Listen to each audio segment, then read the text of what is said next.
get into some Trey Herndon. He was brought into minicamp on a tryout, ends up getting a contract. The veteran corner spent, the early part of his career in Jacksonville from 2018 through this past season. What's your thoughts on Herndon, the signing, and where you expect him to play?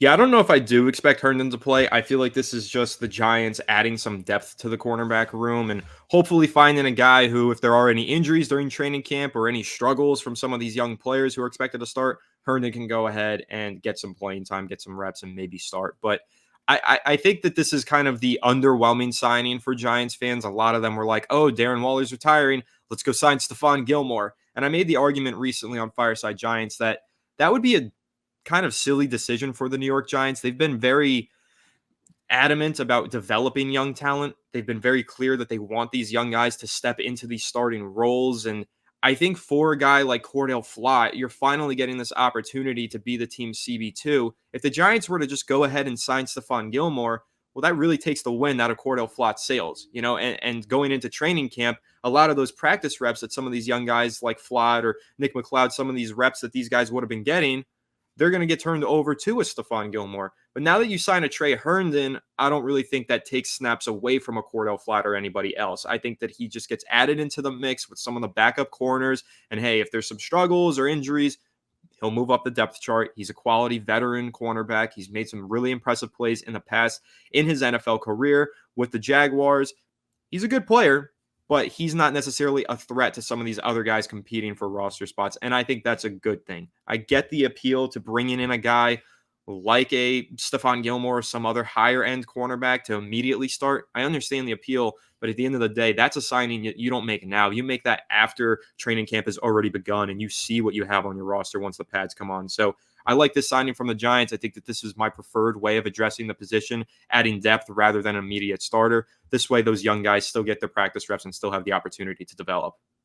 Yeah, I like the addition as well. And like he has, some significant playing time under his belt, which is good. Like if for whatever reason the youngsters just aren't ready yet, then you could turn yourself to the veteran. And also, like he's played both outside corner and slot corner. The last couple of years, he's kind of moved and played a little bit more in the slot. As earlier in his career, he was playing more outside corner. So I'm interested to see like where they end up utilizing him and seeing his best use. I guess it's probably dependent on the younger guys, I would guess, right? And see like which guy's performing better, and maybe that determines where Herndon ends up. Right. I think that's exactly what it is. And the Giants do have a lot of young guys who are competing for positions. Cordell Flott, again, there's so much pressure on his shoulders to step up as a player who was playing slot cornerback for the first 2 seasons of his career. Now they're moving him to the outside in year 3. Very young, very thin frame on Cordell Flott. Who knows how he holds up at that outside cornerback spot? Providing yourself a little bit of insurance and a veteran like Trey Herndon is just the smart move. And again, it's not like you're signing someone who's immediately overtaking Cordell Flott's position at CB2. You're just signing a guy for insurance purposes, and that's really important. The Giants don't have enough depth across this roster, and I know that's something that we've kind of discussed before on the show where we've said the starting lineup isn't all that bad. There are some quality pieces. There are some young guys who, if they take that step forward, this could be a decent team. But behind those players, knowing that injuries are inevitable, you do feel a little bit uneasy looking at the depth on this team. So for Herndon, who's played a lot in the NFL and has played some quality snaps across teams as a veteran, it's very important to bring a guy like that in, give yourself that insurance, just in case these young guys struggle, maybe one of them gets hurt. It's very important stuff to have these veterans in the building and building towards, of course, making a more complete roster with depth as well. On the Our Lads depth chart, right now they have Herndon listed as the backup nickel. They have Flott as the starting outside corner, Banks as the other, and Drew Phillips as the starting nickel back. If you're just from, I guess, a prediction standpoint, do you think that's how it ends up playing out, or do you see it another way? I think it probably ends up playing out that way. The only thing that I could see is if Nick McLeod impresses during training camp. He's a player that I like. He's a player that I thought might have entered the summer with an edge over Cordell Flott for that CB2 job. Instead, the Giants are rolling with Flott, expecting him to take over that starting job. But McLeod looked good last year in the little bit of playing time that he got. So I could see him having an impressive summer of practices and moving up the depth chart. But with Andrew Phillips in the slot, the Giants definitely needed some depth behind him. He's a rookie. Who knows how rookies are going to perform immediately when they're thrust into a starting position?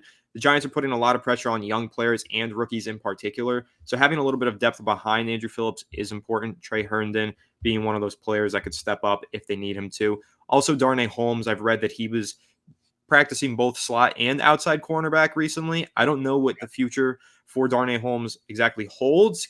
He's someone who's been on the roster bubble for each of the last like 3 seasons. So I think just adding in a little bit more depth and seeing who the best option is as that backup slot cornerback is good practice. And again, Herndon having that ability to step in there for Andrew Phillips if an injury or struggles arise, that is very important. Yeah, and for Andrew Phillips, like he was a third rounder from this year. It feels like that it's asking a lot. Not saying that he can't handle it, but asking or assuming a third rounder could come in and start for you right away. It doesn't always work out to be the case. So having a veteran behind that, maybe the Giants feel a little bit more comfortable with, or really having two, I guess, and Trey Herndon and, Darnay Holmes at this point was drafted in 2020. It's, a long time ago now. So he'd have to be considered a vet too. So moral of the story is that they have some options there at slot corner if it doesn't work out with their third round pick. Yeah, and I think that the Giants kind of learned their lesson last year. Probably didn't have enough options going into the regular season. They had rookie Trey Hawkins, 6th-round pick, starting on the outside last year. Tried to move Adoree Jackson into the slot. Failed experiment through the first 3 weeks of the season. It was really bad. They had to make a switch, but they didn't really have a lot of depth in their secondary. So when they had to move guys around or take guys out of the lineup and put other guys in, there was a clear drop off in talent and consistency, and it was just a real mess in the Giants secondary last year. So I think adding some more depth throughout training camp. I don't think this is the only signing that they're going to make in the secondary. I think once we get to training camp, get to some preseason cuts and waiver wire pickups, there's probably going to be more depth in the secondary added for the Giants. But again, I think they just really learned the tough lesson last year with the way that they had to move that secondary around, and it created a whole bunch of problems for them because of the inexperience that they had. So it's very important that they do add some veteran depth in there this offseason.